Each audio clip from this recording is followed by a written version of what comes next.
ఎక్కడ డిబేట్ అయినా కాళేశ్వరం వల్ల సాగు విస్తీర్ణం పెరిగింది అంటున్నా, పెరగలేదంటే వాళ్ళని చెప్పమనండి, మేము వద్దంటామా సార్?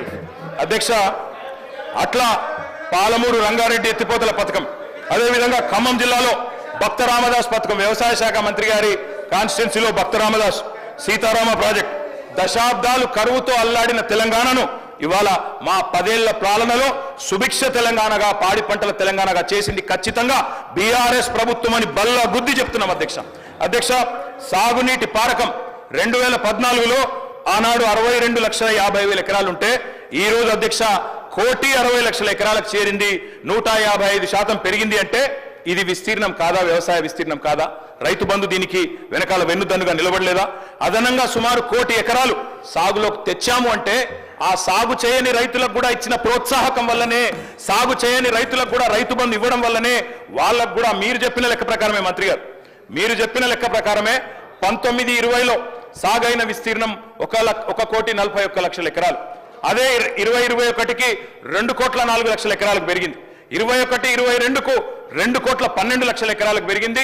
22-23కు 2,06,00,000 పెరిగింది. 23-24కు 2,07,00,000 పెరిగిందంటే సాగు చేయనాయనకు కూడా ప్రోత్సాహకం ఇచ్చి చెయ్యి సాగు అంటే రైతుకు వెన్ను దండుగా నిలబడితేనే ఇది పెరిగింది తప్ప ఉత్తగానే మాటలతో పెరగలేదు అధ్యక్ష. అధ్యక్ష, బియ్యం ఉత్పత్తి తీసుకుంటే రైతులు, తెలంగాణ రైతులు మనందరం గర్వపడే విధంగా వారు కూడా వ్యవసాయం చేసినారు. 2013-14లో మొత్తం బియ్యం ఉత్పత్తి రాష్ట్రం నుంచి 57,00,000 టన్నులు, అది 23-24 నాటికి 1,68,00,000 టన్నులకు పెరిగింది అధ్యక్ష.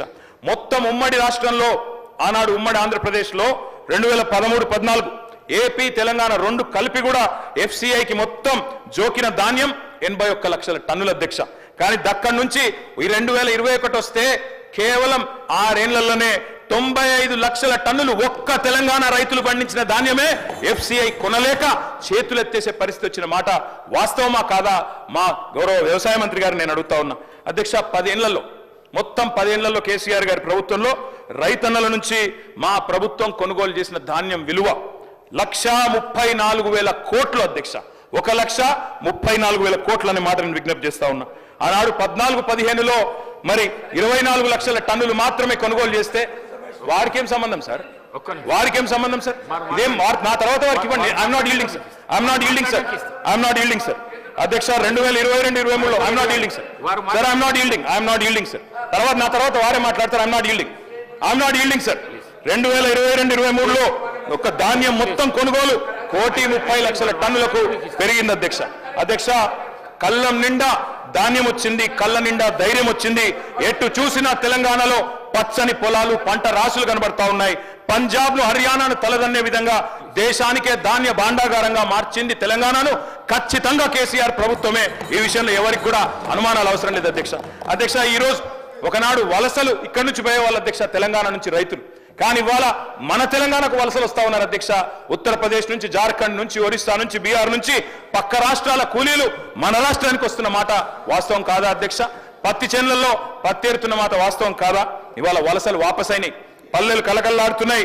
అదేవిధంగా పాత ఇల్లులు సదురుకున్నారు, కొత్త ఇల్లులు కట్టుకుంటా ఉన్నారు.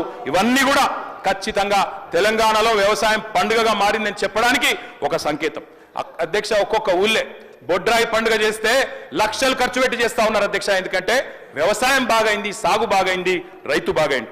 మేము ఢిల్లీకి పోయినాం అధ్యక్ష, కేంద్ర మంత్రి గారిని అడిగినాం, కొన అంటున్నారు, ఎందుకు కొనరు బియ్యం అని. ఆయన అన్నాడు, ఇంతెట్లా పెరుగుతుందా, ఏం చమత్కారం చేసిన